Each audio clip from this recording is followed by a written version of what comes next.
There's something you need to understand about military aviation. We don't just fly machines, we inherit ghosts. Every airframe has a history written in maintenance logs and incident reports, but there's another record that never makes it to paper, the one whispered in crew quarters at 0200 hours, when exhaustion strips away our defenses and the truth bleeds through. Old-timers will tell you about the pre-flight tap, the lucky coin taped inside the cockpit, the specific parking spot you never use because the last 3 birds stationed there never came home. They'll tell you these things matter, that steel and rivets can absorb more than fuel and ordnance. Most rookies laugh it off. I did too, for 15 years. Staff Sergeant Marcus Chen, Cargo Loadmaster, C-130 Hercules. I'd hold everything from ammunition to bodies, logged over 4,000 flight hours across 4 continents, and never saw anything that couldn't be explained by hydraulics or human error. But there's a presence that's been documented since Vietnam, spotted by dozens of crews who had nothing to gain and everything to lose by reporting it. They call her the Aircraft Witch. And on a moonless night over the Mediterranean, I learned why veterans don't joke about her. Because some passengers board without manifests, and some never disembark. Before we go any further, take a second to like and subscribe. It helps keep these stories alive, and some of them need to be told. The first recorded sighting came from a Huey pilot in 1968, call sign Raven 6. Flying medevac runs out of Da Nang. His after-action report, later buried in classified archives, described a woman standing in the tree line during an LZ approach. Dark hair, flight suit, face pale as bone. He blinked, and she was gone. 20 minutes later, at 2,000 feet over the jungle, his crew chief started screaming. She was in the bay, crouched between the wounded, her head cocked at that impossible angle. The Huey's instruments went haywire. Altimeter spinning, compass needle jerking in circles. The pilot auto-rotated into a clearing, barely avoiding a crash. When they landed, she vanished. But the crew chief never flew again. They discharged him after he tried to claw his own eyes out, claiming he could still see her in every reflection. The reports multiplied through the decades, always the same description, always the same catastrophic equipment failures. During Desert Storm, a C-141 Starlifter crew captured her on film. A grainy photograph showing a figure in outdated flight gear standing in an empty cargo hold, her eyes reflecting the camera flash like an animal's. The photo made it as far as an intelligence briefing before it was confiscated. The official explanation was light refraction and exhausted crews seeing things. The crew was reassigned to different units within a week, separated, silenced. Afghanistan brought fresh accounts. A CH-47 Chinook pilot reported her sitting in the gunner's seat during a night insertion, her fingers wrapped around the weapon's handles, frost spreading across the metal where she touched it. An Air Force loadmaster swore he watched her walk through a sealed bulkhead door on AC-17, leaving wet footprints that evaporated in seconds. Each encounter followed the same pattern: sudden temperature drops, electronic malfunctions, and that overwhelming sense of wrongness that makes your hindbrain scream to run. By the time I heard these stories at a crew briefing in Ramstein, they'd achieved legend status. Young Airman First Class Rodriguez stood at the podium, nervously recounting his uncle's experience in Iraq, insisting the witch was real, that she appeared as a warning before something went catastrophically wrong. I remember the silence in that room, the way veteran crews shifted in their seats, not quite meeting each other's eyes. And I remember laughing, actually laughing, breaking the tension with my skepticism like shattering glass. Swamp gas and sleep deprivation, I told Rodriguez, loud enough for everyone to hear. 40 years of recycled ghost stories don't make something real. The kid's face flushed red, but he sat down. The briefing moved on. I'd spent 15 years trusting instruments and engineering, and I wasn't about to throw that away because some airmen couldn't handle the stress of combat operations. Looking back now, I can see the knowing glances the senior loadmasters exchanged, the way they quietly checked their pre-flight rituals before the next mission. They knew what I'd just done. I'd challenged her, and she always answers. Before we go any further, take a second to like and subscribe. It helps keep these stories alive, and some of them need to be told. The manifest was standard: medical supplies, ammunition, replacement parts for forward operating bases. Departure time 2,230 hours. Estimated arrival Baghdad 0430 local. I'd flown this route 63 times.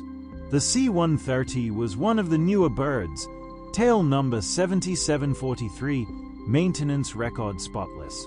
Perfect conditions, clear skies, light winds, no weather between us and Iraq. Rodriguez was assigned as my assistant loadmaster. He'd been quiet since the briefing, methodically checking cargo straps with the kind of excessive precision that screamed anxiety. We were 90 minutes into pre-flight when he came up the ramp, his face drained of color. "Sergeant Chen, I need to report something." His voice cracked on the last word. I didn't even look up from my checklist. "What?" "During my exterior inspection, I saw someone in the cargo bay, through the porthole window." Now I looked at him. "We're the only ones with access to this bird, Rodriguez. You saw your own reflection." "No, Sergeant. It was a woman. She was..." "Stop." I cut him off, stepping closer. "You pulled this ghost story bullshit at the briefing, and now you're seeing things. Get your head straight or I'll have you pulled from this crew so fast you'll be filing paperwork until retirement." He swallowed hard, nodded, went back to work. But I noticed his hands shaking as he rechecked straps we'd already secured twice. We took off at 2,247 hours. The pilots, Captain Morrison and Lieutenant Vasquez, reported systems nominal. I settled into the jump seat, watching the cargo through the bay camera feeds. 8 to 9 sleeping soldiers headed to their deployment, pallets of supplies secured with military precision. Everything exactly as it should be. We hit cruising altitude over the Mediterranean at 0015 hours. That's when I felt it. A cold spot that had no business existing in a pressurized, climate-controlled cabin. My breath misted in front of my face for just a second before the temperature normalized. I told myself it was an AC malfunction, made a note for maintenance. Then I heard the first strap release, that distinctive metallic snap. I was on my feet immediately, scanning the cargo. Nothing had shifted, all straps secure. But I'd heard it clearly, and so had Rodriguez, judging by his wide-eyed stare. The second snap came 5 minutes later, then a third.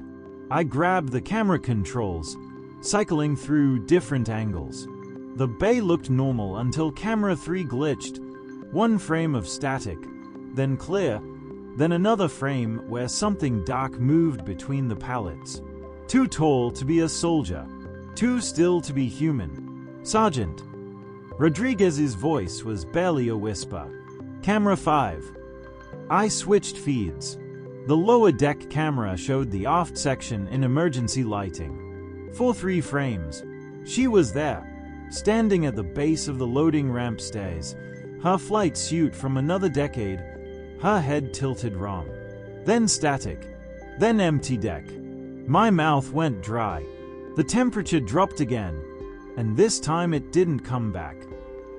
Before we go any further, take a second to like and subscribe. It helps keep these stories alive, and some of them need to be told. The hydraulic warning light blazed red at 0147 hours. Morrison's voice crackled through the intercom. "Chen, we're showing pressure loss in the aft system. Need you to do a visual." I grabbed my flashlight, told Rodriguez to monitor from the upper deck, and descended into the cargo bay. The emergency lighting cast everything in sickly yellow, creating shadows that moved wrong.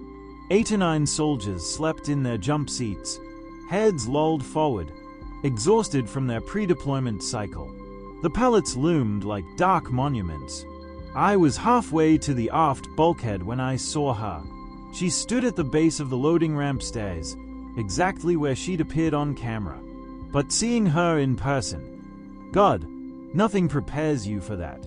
The flight suit was Vietnam era, complete with name tape I couldn't quite read.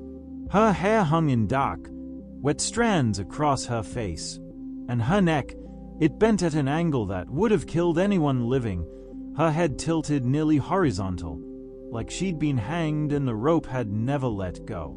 Then she raised her head, and I saw her eyes, teal luminescence, glowing from within, brighter than any instrument panel, not reflecting light, generating it, and they were fixed directly on me with an intelligence that was anything but mindless haunting. This was hunger. This was rage that had outlived death. My flashlight fell from my hand, clattering on the deck. The sound seemed to trigger her. She moved, not walked, but flowed, onto the first stair. Her foot made contact with a wet sound, like stepping in blood. Then the second stair, the third, each step accompanied by that hideous dragging scrape of dead weight being pulled upward. Every rational thought I'd ever had evaporated. I ran. The hatch to the upper deck was 10 feet away. I slammed into it, yanked the handle. Locked. Impossible. These hatches don't lock from the inside. I hammered on the metal, screaming for Rodriguez. The intercom beside my head erupted with static so loud I felt it in my teeth. Behind me, the wet footsteps continued their methodical ascent. I spun around, pressed my back against the hatch. She was halfway up now, her head still canted at that broken angle, her eyes burning holes in the darkness. One of the sleeping soldiers groaned and shifted, but didn't wake. None of them woke. I tried the cockpit radio. Dead air. Emergency release. Jammed. The temperature had dropped so low I could see ice forming on the cargo straps. She reached the top of the stairs. Stood there for one impossible moment, close enough that I could smell her. Burnt electrical wiring and jet fuel and something underneath that was pure decay. Her mouth opened, revealing teeth too white, tongue too black. Then her hand shot forward, fingers wrapping around my shoulder. Her touch went through my flight suit like it wasn't there, cold burning straight into bone. And I heard her voice inside my skull. You didn't believe. Before we go any further, take a second to like and subscribe. It helps keep these stories alive, and some of them need to be told. The aircraft shuddered violently. Morrison's voice exploded through the intercom. The static cleared for one terrible moment. Autopilot failure. Engine 3 flame out. Chen, what the hell is happening back there? Then Engine 2 died. The nose pitched forward. My stomach lurched as we began our descent. Not controlled, not managed, but falling. The soldiers woke screaming, their safety straps the only thing keeping them from tumbling forward. Equipment shifted despite the cargo nets. And through it all, her hand remained locked on my shoulder, burning cold spreading through my chest. But in that moment of pure terror, something clicked. She wasn't just attacking me. Every sighting, every crash, every catastrophic failure. She was trying to bring them all down. This was the pattern.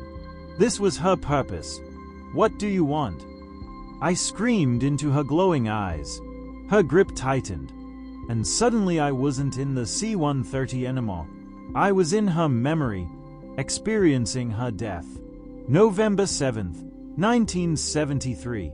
C-130A tail number 4798, cargo run to Turkey. She's Captain Elizabeth Cortez, checking cargo manifests when she smells it. Electrical fire. The smoke's sweet and wrong. She calls it in. The pilots can't find the source. The fire spreads through the wiring, invisible inside the bulkheads. She knows they are dying, knows the plane is coming apart, but the engineers swore this bird was safe.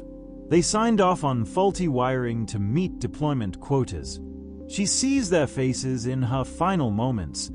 Contractors who chose profit over safety, commanders who buried the inspection reports. The plane breaks apart at 8,000 feet. Her crew of 9 scattered across Turkish mountains. Their deaths ruled pilot error. 50 years of rage compressed into 5 seconds of psychic transmission. The vision released me. We'd dropped to 3,000 feet, the Mediterranean rushing up to meet us. Engine 1 began to fail. I understood now. She was trapped in the salvaged parts, forced to watch her murder weapon kill again and again. I believe you, I shouted. But these soldiers, they didn't kill you. Her eyes flickered. Hesitation, maybe, or hunger too strong to overcome. The manual hydraulic reset was behind her, in the aft section. I had one chance. I pushed forward, diving into her form. The cold was absolute, like plunging into liquid nitrogen. My cells screamed. My vision whited out. But my momentum carried me through, my hands passing through her semi-corporeal body. She screamed. The sound wasn't human, wasn't anything that should exist in our reality. It shattered the porthole windows, ruptured both my eardrums. I felt them pop like balloons. Blood ran hot down my neck. But her scream also released something, a rage that had been compressed for half a century erupting outward. I slammed into the hydraulic panel, yanked the manual reset. The engines caught. Morrison regained control at 800 feet, close enough I could see individual whitecaps on the black water. When I turned around, she was gone. Before we go any further, take a second to like and subscribe. It helps keep these stories alive, and some of them need to be told. They grounded me at Ramstein for 2 weeks. Mandatory psych evaluation. Standard protocol after a near crash with crew behavioral anomalies. The official report was a masterpiece of bureaucratic sanitization. Hypoxia, simultaneous equipment malfunction, acute stress reaction. The ruptured eardrums were blamed on rapid decompression. The shattered portholes, structural fatigue. Every impossible thing that happened got wrapped in plausible language and filed away. But I couldn't let it go. I spent my grounding diving through declassified accident reports, cross-referencing tail numbers, chasing leads through maintenance records that shouldn't have been accessible. It took 11 days to find her. Captain Elizabeth Cortez, 29 years old, cargo pilot, killed November 7th, 1973 when C-130A tail number 4798 suffered catastrophic electrical failure over Turkey. Crew of 9, no survivors. Cause of death, pilot error, failure to properly respond to in-flight emergency.